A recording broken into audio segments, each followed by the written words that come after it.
Am ambiții mari pentru acest episod, care va fi o adevărată struțocămilă.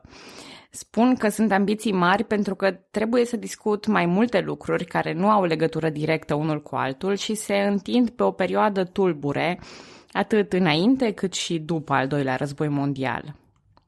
Însă structura mi-e destul de clară, anume obiectivul principal al episodului este a vorbi despre speranță.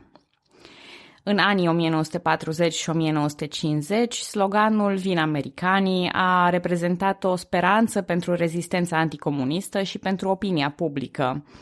În deziluzia instaurării unui comunism de tip stalinist, fără niciun drept de apel, românii sperau la o salvare din partea Statelor Unite. Salvare care nu a venit niciodată, iar România a căzut în sfera de influență a Uniunii Sovietice, unde a stat până la sfârșitul războiului rece.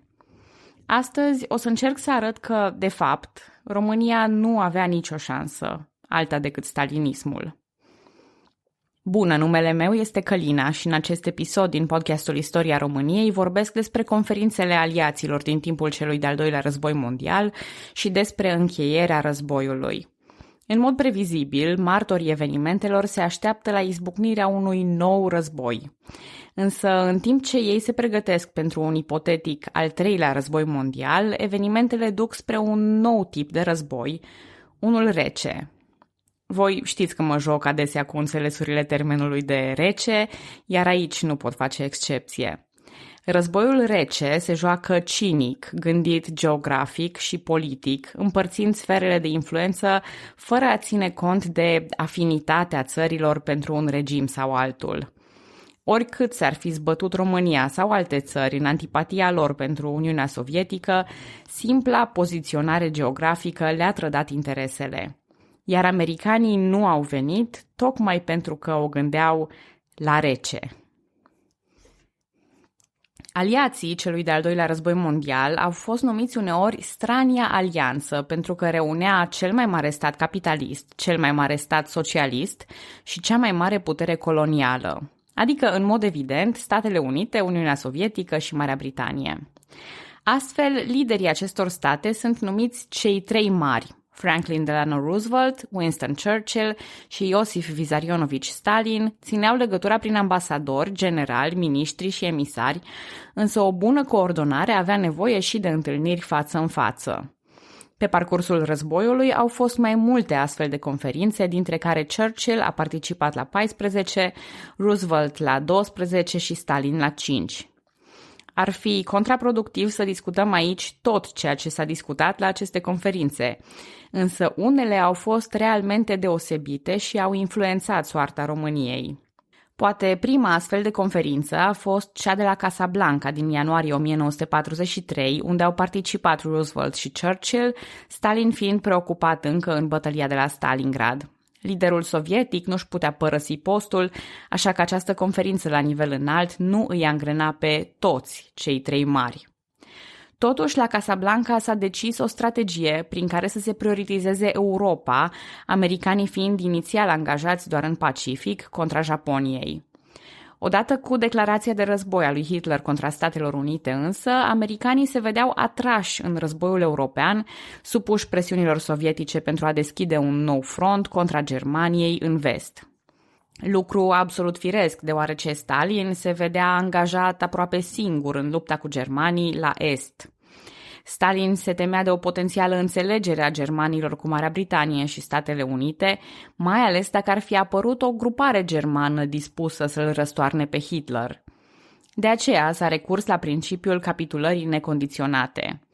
Această soluție, ca puterile Axei să capituleze necondiționat, era menită a rezolva și problema de la finele primului război mondial, prin care mai multe țări angrenate au considerat păcile nejustificate. Dacă mai țineți minte, atât Germania cât și Ungaria au susținut după primul război mondial că au pierdut teritorii în mod conjunctural, fără să piardă realmente războiul. Prin forțarea unor capitulări necondiționate, țările erau obligate să-și înfrunte soarta ca învinși, iar aceasta includea mari jucători, Germania, Italia și Japonia, dar și aliații inconfortabili ai Axei, precum Ungaria sau România. Consecințele s-au văzut din plin în reacția lui Hitler, care a ales să lupte până la ultimul efort, prelungind războiul. Dar s-au văzut, ceea ce ne interesează mai mult pe noi, în discuțiile aliaților cu România. Nu s-au făcut încercări serioase de a atrage România de partea aliaților, promisiunile fiind vagi și tărăgănate. Cu alte cuvinte, eforturile diplomatice ale lui Mihai Antonescu și Iuliu Maniu, despre care vorbeam în episodul trecut, s-au adresat de la bun început unui zid implacabil. Aliații erau deja puși de acord cu privire la atitudinea lor comună. Principiul capitulării necondiționate fusese deja discutat și hotărât de aliați, așa că garanțiile cerute de români nu au fost întâmpinate cu bunăvoință sau deschidere din partea lor. Era primul simptom al unei situații ce va continua, iar urechile aliaților vor fi astupate în fața românilor și a altor țări în situații similare. Prima conferință la care toți cei trei mari vor participa are loc în noiembrie-decembrie 1943 la Teheran. A fost singurul loc în care Stalin a fost de acord să se deplaseze în afara teritoriului sovietic.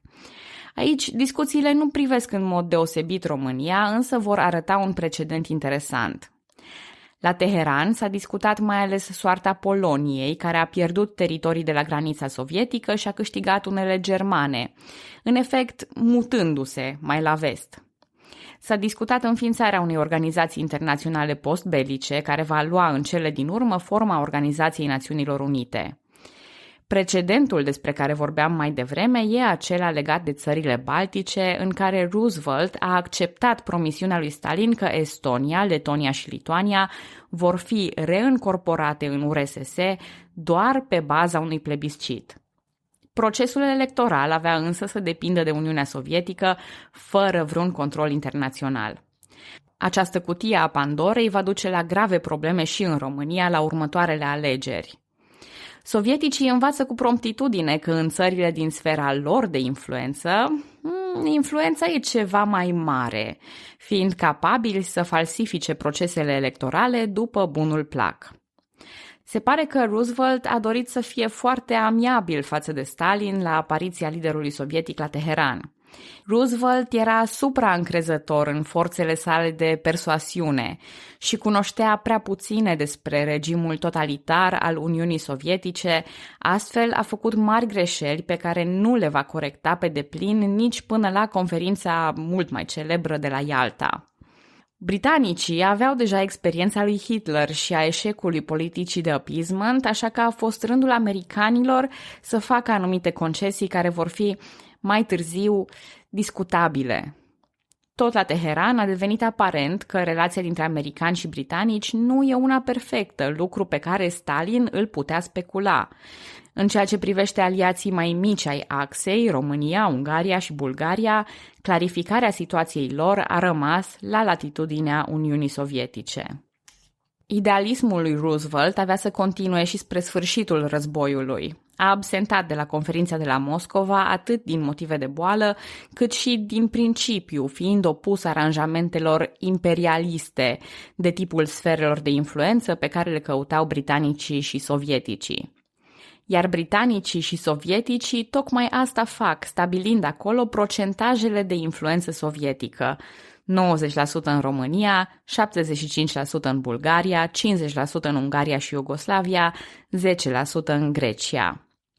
Ceea ce negocia Churchill avea să fie de fapt dat cu moștenire americanilor. Dependenți de banii americani și incapabili să facă față Germaniei sau Uniunii Sovietice, britanicii au trecut încet, dar sigur, pe un eșalon 2 al negocierilor. Cei trei mari erau mai degrabă doi. Această moștenire a sferelor de influență se pare că nici măcar nu a fost dorită de americani.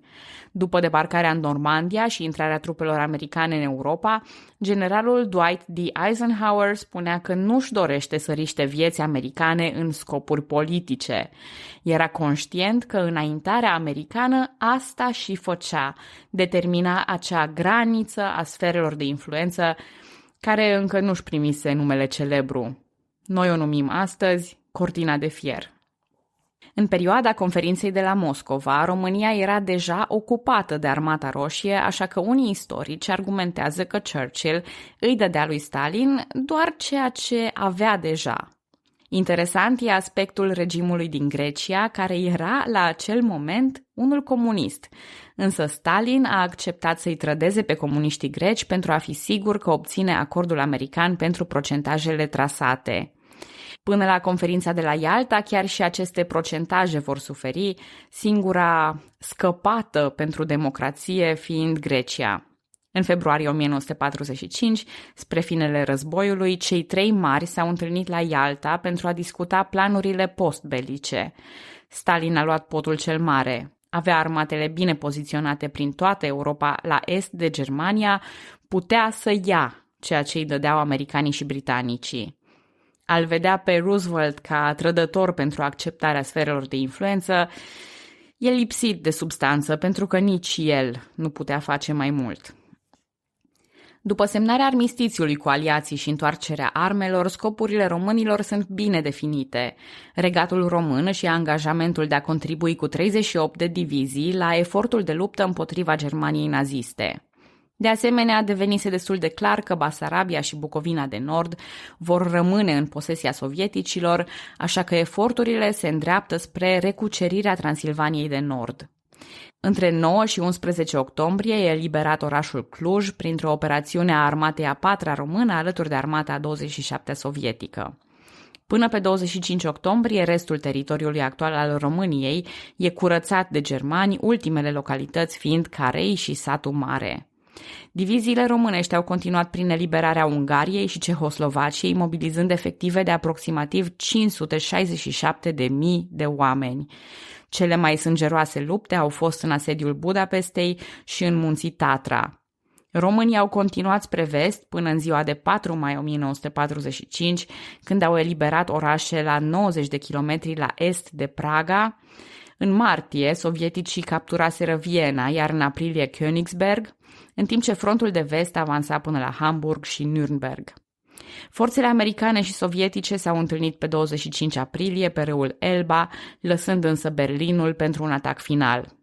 Reichstagul a fost capturat pe 30 martie, aceeași zi în care Hitler s-a sinucis în bunkerul său din Berlin. Pe 8 mai, Germania semna capitularea necondiționată. Războiul a mai continuat în teatrul din Pacific, unde sovieticii luptau în Manchuria, iar americanii au lansat celebrele bombe atomice asupra orașelor japoneze Hiroshima și Nagasaki. Pe 2 septembrie 1945, japonezii semnează capitularea necondiționată și încheie, astfel, al doilea război mondial. Între timp, pe 12 aprilie, Roosevelt a murit, iar președinția Statelor Unite îi revenea acum vicepreședintelui său, Harry S. Truman. Aliații au stabilit zone de ocupație în Austria și Germania, ambele fiind împărțite într-o zonă de vest și una de est, sub controlul aliaților occidentali și al Uniunii Sovietice respectiv. În 1949 va înceta ocupația militară a Germaniei, iar cele două zone vor deveni state distincte, cunoscute sub numele de Germania de Vest și Germania de Est. Numele lor oficiale au fost Republica Federală Germană și Republica Democrată Germană, cea federală fiind de fapt democrată, dacă înțelegeți unde bat. În Austria, ocupația a continuat până în 1955, când ea s-a putut reunifica sub condiția ca ea să nu fie aliată niciunui bloc politic. Neoficial, austriecii s-au înțeles mai bine cu vesticii.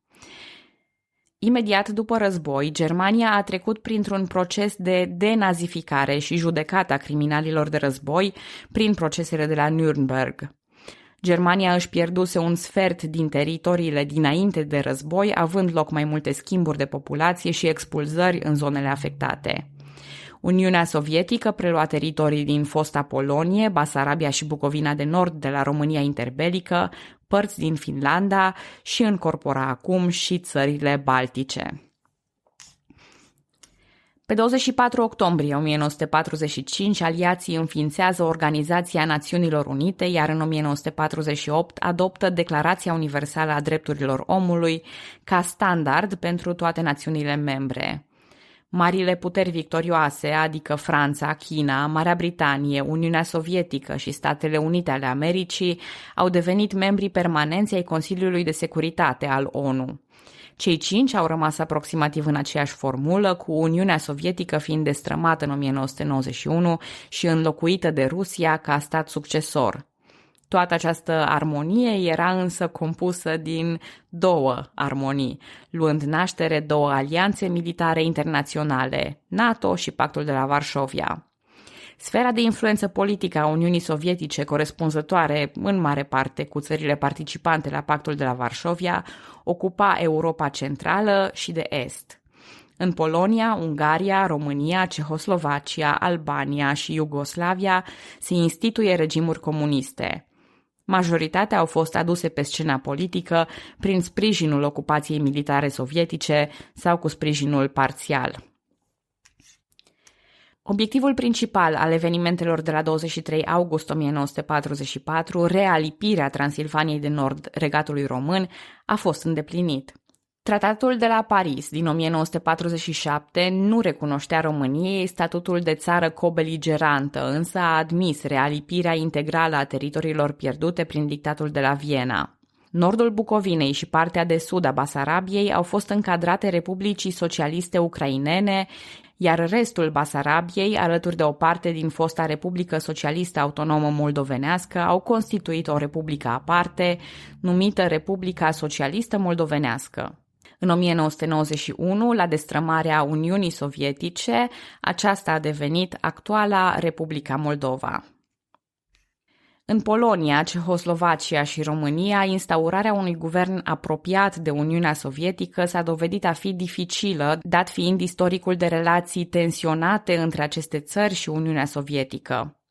Perioada dintre 1944 și 1947 a fost una foarte dificilă pentru România, în care tranziția spre comunism s-a făcut dureros și inevitabil. Pașii principali ai acestei tranziții au fost după cum urmează. În octombrie 1944, înființarea Frontului Național Democrat, o grupare politică de stânga condusă de comuniști. Pe 6 martie 1945, instalarea guvernului FND condus de Petru Groza, iar apoi în 1946 falsificarea alegerilor și în fine în 1947 abdicarea regelui Mihai I. Noi vom povesti despre toate acestea în curând, însă cred că e important de punctat următorul lucru. În materie de viață grea, lucrurile au continuat pentru România mult după încheierea oficială a celui de-al doilea război mondial.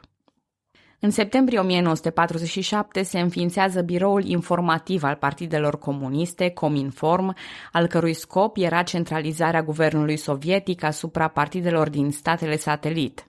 Relativa libertate de care se bucuraseră partidele comuniste în fiecare stat avea să se încheie, ele fiind acum subordonate lui Stalin. Cam în aceeași perioadă, partidele istorice sunt dizolvate în România. În 1948, comuniștii români finalizau tezele politicii externe prin care planul Marshall și divizarea Germaniei erau văzute drept puncte de plecare ale unei viitoare agresiuni imperialiste. De asemenea că democrația vestică e inferioară, fiind de fapt o dictatură a burgheziei. Aceste puncte de vedere au dăunat relațiilor diplomatice ale României și au închis comerțul cu statele vestice, iar România nu a fost admisă în Organizația Națiunilor Unite. Ambasadorii țărilor vestice au depus mai multe note de protest împotriva acțiunilor comuniste, acuzând violarea clauzelor de pace și deposedarea de drepturi a cetățenilor. Nimeni nu le-a luat în seamă vreodată. În 1949, URSS căpăta drept de preemțiune asupra politicii externe românești, fiind obligatorie consultarea și aprobarea sovietică în orice demers.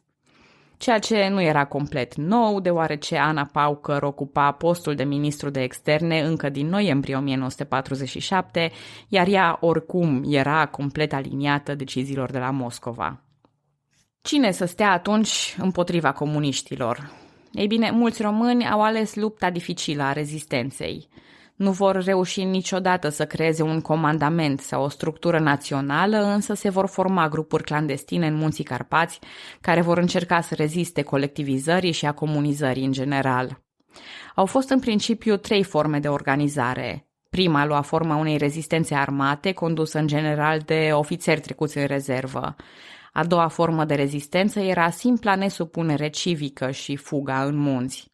A treia formă, oarecum intermediară, urmărea legarea unor centre de rezistență și adăpost, depozite de armament și alte cele necesare unei viitoare ofensive. Aceasta, din urmă, a fost poate cea mai tristă formă de organizare a rezistenței anticomuniste, aceste grupuri trăind de multe ori cu speranța sprijinului american. Mai multe grupări capturate au susținut astfel de speranțe, unii ținând provizii doar pentru perioade scurte, sperând că la finele iernii sau la finele lunii sau mâine vor primi sprijin american. Astfel s-a născut expresia să trăiască partizanii până vin americanii. Forma vin americanii s-a păstrat în folclorul subversiv al României comuniste până târziu. Realmente, CIA a încercat să organizeze câteva operațiuni, inclusiv parașutarea unor agenți, majoritatea foști legionari, cu scopul contactării centrelor de rezistență anticomunistă. Au fost însă operațiuni nesemnificative, abandonate rapid după câteva arestări operate de securitate. Așadar, americanii n-au venit per se în sprijinul partizanilor, al 3-lea război mondial dintre URSS și Statele Unite n-a pornit niciodată, iar majoritatea centrelor mari de rezistență au fost anihilate până în anii 50. În timp, speranța reală, serioasă, că vin americanii, s-a stins. Circulau uneori zvonuri de o precizie absurdă, cu date exacte, se știa exact unde vor debarca și așa mai departe. În aprilie 1950, fostul ministru Constantin Argetoianu, aflat de o lună la închisoarea de la Sighet, exclama: "Și dacă veneau cu roaba, până acum erau aici." În 1956, Revoluția anticomunistă maghiară a fost înfrântă de Armata Roșie, fără vreo intervenție a vestului. Cam pe atunci, majoritatea românilor au fost convinși de realitatea în care trăiau.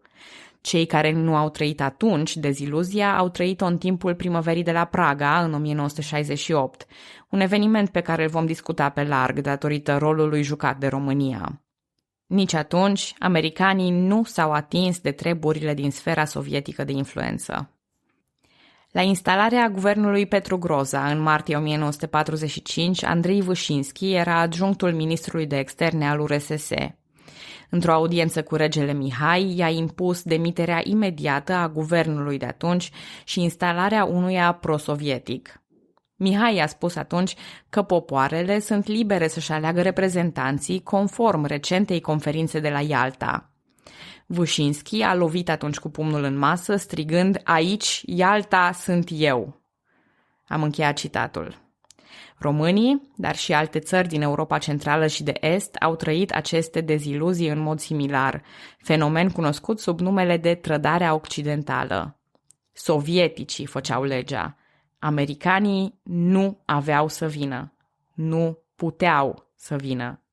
Erau și ei oameni. Iar România avea să fie singură. Vorba lui Churchill, într-un cu totul alt context: "If necessary for years, if necessary alone." Timp de ani de zile, dacă e nevoie. Singuri, dacă e nevoie.